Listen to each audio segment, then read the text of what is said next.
The topic is Spellbound in Early Childhood Education, and we're talking to the author of Spellbound, Miss Mary Williams. And of course, Miss Williams, before we had our first commercial break, we promised that we'd give you an opportunity to talk about this book, Spellbound. As a matter of fact, we've had many positive comments in reference to it, and it was the book, more than anything, that sort of convinced us that we ought to try to at least give our audience an opportunity to have access to this book. And I think we said earlier that it's a book about children, but it's not written for children. It's for adults in terms of how to deal with children. Let's talk. Tell us about that book. Okay, Spellbound is a delightful collection of stories, and these stories are written on around second grade level, and it can go all the way up. But mostly, I wrote these stories to appeal to children who we might refer to as reluctant readers. And I wanted them, and when I speak of reluctant readers, I'm speaking of children on an upper grade level, like maybe 5th or 6th grade. And sometimes I have noticed in working with them that when the teacher calls on them to read, and if they have a reading problem, they just won't read. You know, they'll say, I don't want to. And then the teacher doesn't understand. They think the child is being kind of rebellious. Difficult. Right, yeah, difficult. And the child at that age and at any age does not want to be embarrassed in front of their peers. They don't want to hear them kind of shuffling and stuttering and trying to miss in a word. And they don't want the teacher to tell them. And they definitely don't want the other children to tell them. So they want to be able to go all the way through. So when I wrote this book, it took me a while to write it because it's written in a way that all the basic sight words, of course, are employed. But when I reached the words with syllabication skills, I'd have maybe just a few words that are 4 syllables. The rest of them are maybe 3 syllables. Yet the words are interesting, vocabulary is interesting enough that would make the children, if it's something they don't understand, they could get the meaning of it from the other words in the sentence.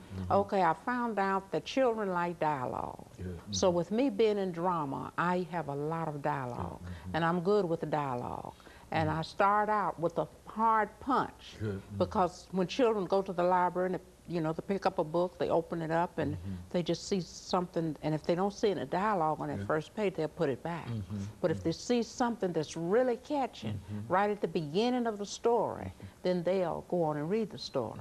Now, the stories I have within Spellbound, you wonder why it's called Spellbound. Spellbound is not only do you have stories that are incorporated, that are more or less mystifying, but you also, I use the fact that I could use storytelling to spellbound the kids in a way that they would learn. So these stories are written in such a way that the children will use the same technique and be able to grasp exactly what the stories are saying.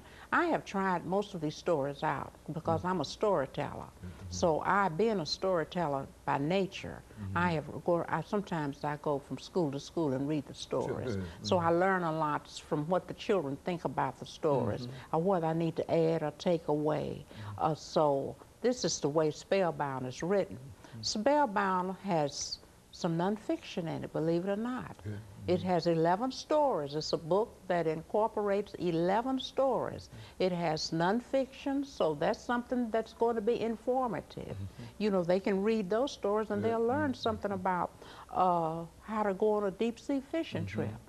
You know, how the killdeer bird stunt. They'll learn what this is about and what they should do and what they shouldn't do. Spellbound has magical stories in it.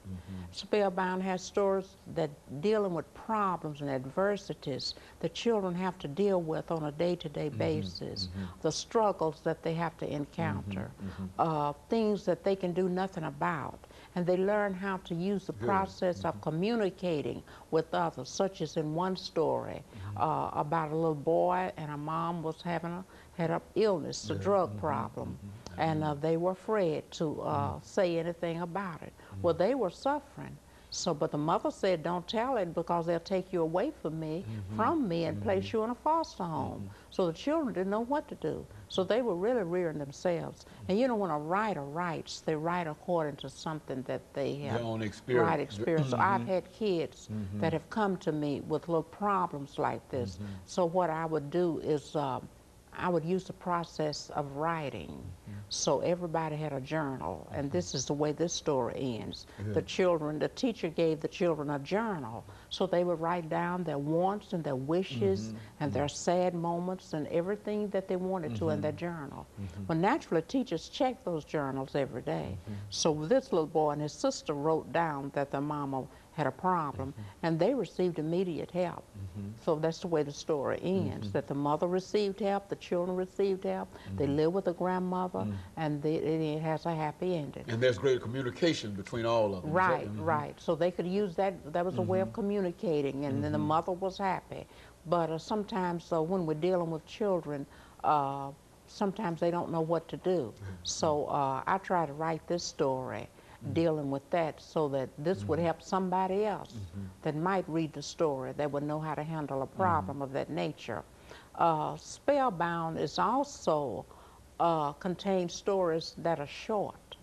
You know, and then I'm thinking of the reluctant reader. Okay. Because a reluctant reader, you know, kids, when they reach about 1st or 2nd grade, and if they can read, you know, they say, I want a chapter book, Miss Williams. I'm getting me a chapter book. A chapter book, you know, is usually a book that has maybe 5 chapters. I mean, it's like, you know, we would say thick book. They're not looking for those little books. They call them baby books. I don't want that baby book. I want a chapter book. So, and then if you're thinking of a reluctant reader, this is sort of like a chapter book, but it has different stories. So they can choose a book like this from the bookshelf or have it at their home, and then choose one story.